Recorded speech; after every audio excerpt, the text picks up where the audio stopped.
name's Marina. It's not a great African name. Didn't get one. Sorry. My sister did. Her name is Naila, which means one who succeeds. Marina just means a place where you dock boats. And you can take that any way you want to. Thank you. I used to say that joke because I was looking for a man, but I actually have one now, so I shouldn't really be doing that joke anymore. I kind of still want to. And you never know. I got a man because I stopped looking. You know. When you're looking for a man, you're never going to get one because you have that bad look.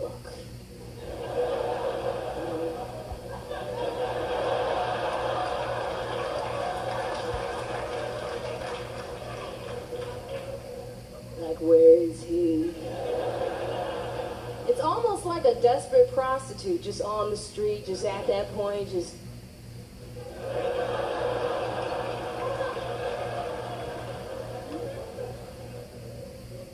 backtracking.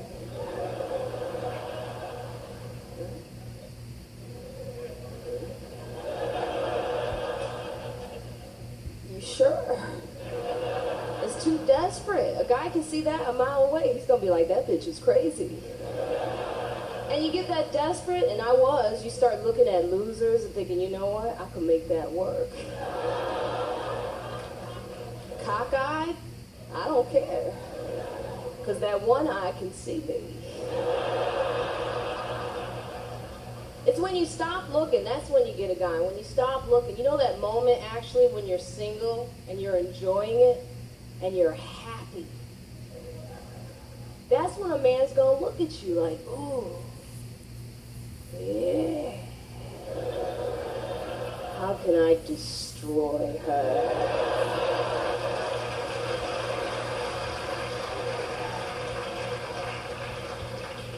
That bitch is too happy.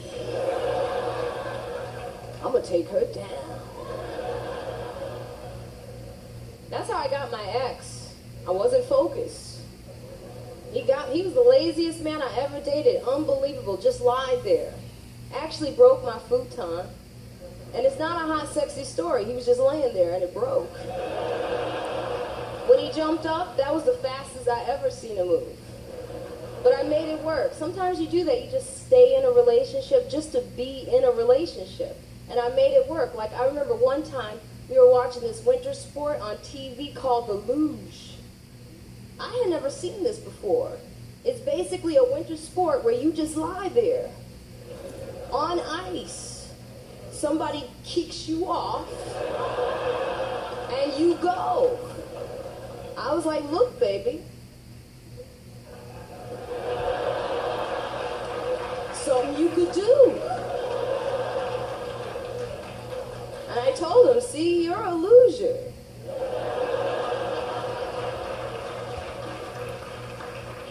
Oh, thank you. Yeah, but I have a guy now. I'm happy, so that's not funny. Miserable's hilarious. He's younger than me. He's really young. He's younger. So I'm officially a cougar. Oh, thank you. He's young and he's white, so I'm not just a cougar, I'm a Black Panther. Oh yeah. I'm a real predator, yes I am. You know how I got him? I was hanging out in a GameStop, and what? That's what they like, you know. I told him, I said, I got an Xbox. It's right here. And it's 360. Oh, it rotates. It's highly functional. He's been hooked ever since. He wants me to meet his mama, or should I say mother. It's gonna be weird because he's got to tell her two things, you know. I'm black and I'm older. I can't wait to meet her because I'm gonna tell her, I got your baby boy.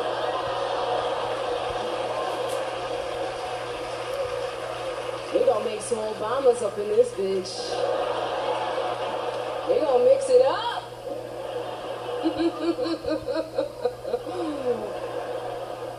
I'm losing weight too. Whenever I date a white guy, I always lose weight. This isn't the first white guy I've dated. I don't know what they do. They do little subtle things. Like the last white guy I dated would do little subtle things to make sure I stayed thin.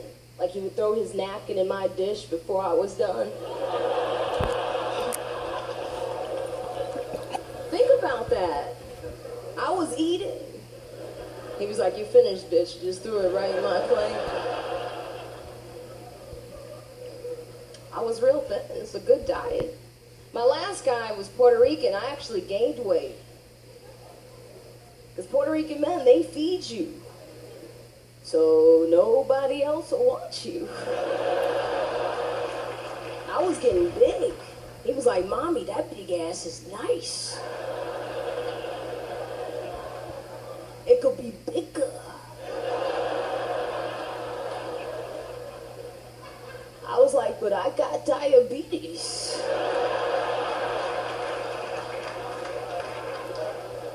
He was like, "That's nice." He didn't know what diabetes was. I think he thought it was a Spanish word, who knows. I like doing comedy though. You know, the best part of comedy is you get to travel.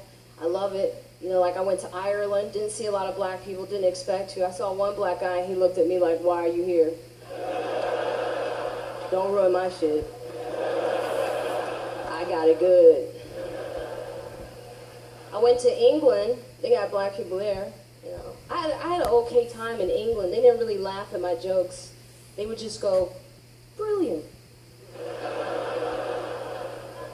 That really annoyed me. I was like, "Don't brilliant my jokes. Laugh." They were like, "No, but it's brilliant." It was cool to see black people there, but it's different, you know? I don't know, different boat journey or something, took a left, I don't know what the fuck. And I got curious, I'm like, I wonder what they call their black people, you know? Since they can't call them African Americans.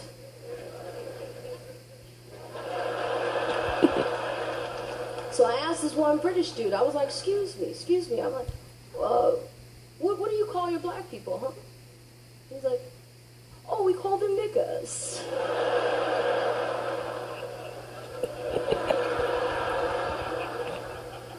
What did you say? I was like, you can't do that in America. It's banned. We banned it. He was like, What you mean? You banned your niggas.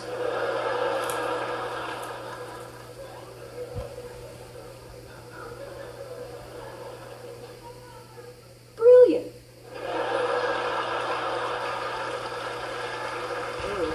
I know that's a hard joke to laugh at. You guys actually had no problem whatsoever.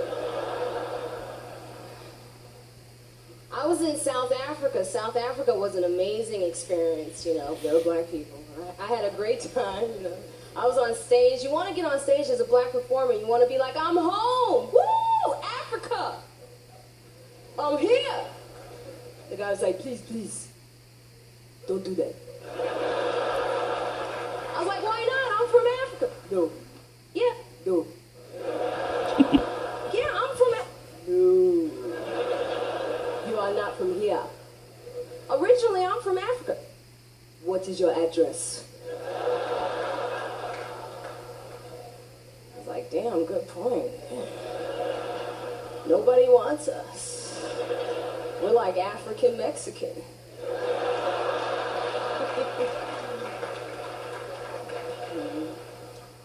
Well, originally I'm from Chicago. That's where I grew up. In the suburbs of Chicago, white neighborhood. Then I moved to a black neighborhood and it was too late. I was white. I didn't have any skills. I didn't know how to fight. I didn't know double dutch. That's important. Some people don't know what double dutch is. I tell them it's when you get two Dutch guys and you get in the middle of that. That's what they told me. I been trying to prove my blackness. When you grow up like that, you always try to prove it. I try to prove it with white girls, but, you know, they're not scared of me. And that really annoys me. Like, I had this happen one time in this bathroom. There was 3 drunk white girls in this bathroom. And they weren't actually using the stalls. They were just blow-drying their hair in the hand dryer.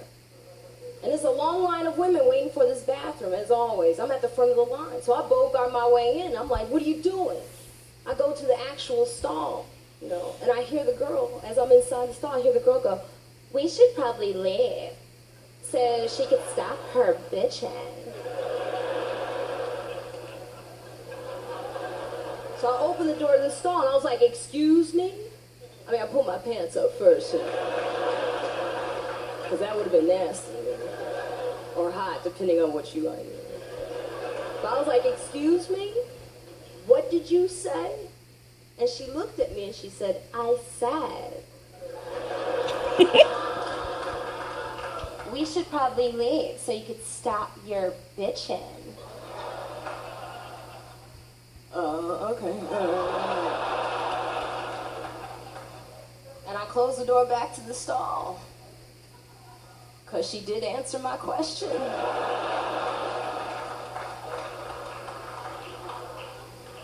I mean, at that point, you better fight. You know, I had to pee. I'm one of those girls, man. I talk a lot, but I can't back it up. Like, that's why, you know, when you want to fight, like, you need a big man behind you, like a bouncer type dude. You ever notice a woman who talks a lot always has a big man right behind her? Because then you could be like, you want to fight me? Huh? Come fight me. Baby, do your job. I live in Harlem, New York now. That's where I live, which has actually changed. Like, you guys can go.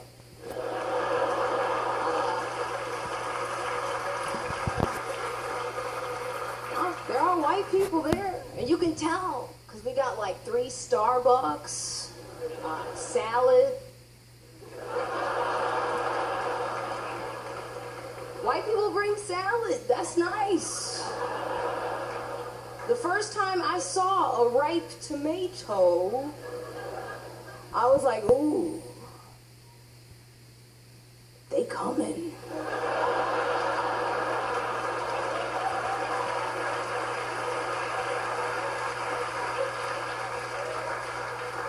That's a nice tomato. It's shiny. We had an Italian bistro that opened up on my block. That was weird. All glass windows. White people are just inside. They're not coming out. Every time I walk by, I'm like, come out, you know, be a part of the community. They're like, not yet. It's weird. It's like a Caucasian aquarium just sitting there. You know? It's a culture clash going on in Harlem because the change is too fast. You know, so, like, I had this happen for the first time ever. I had a white girl come to my door and complain about my music being too loud. I got pissed off. I'm like, it's a black neighborhood. That's what we do. We play our black music loud. You don't like it? Get out. It was messed up because I was playing Simon and Garfunkel.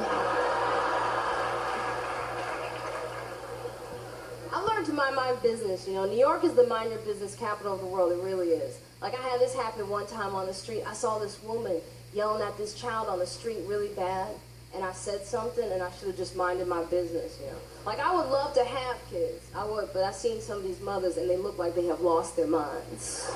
So it makes your clock tick and stop. This is going to be the child, because I don't have one.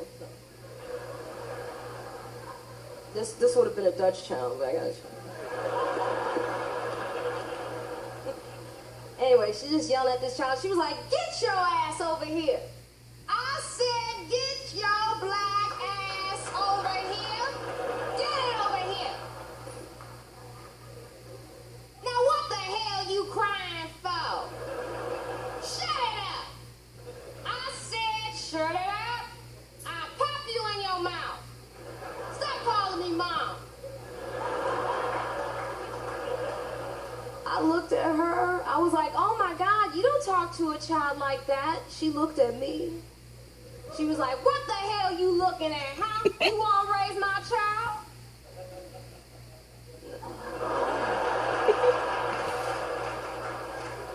You're doing a great job. I was scared. I ran. I'm a good runner. I ran 3 long blocks. I was like, don't look back, just keep going. But you can't help it. You want to see what's going on. So I looked back for just a second. She was still standing there looking at me.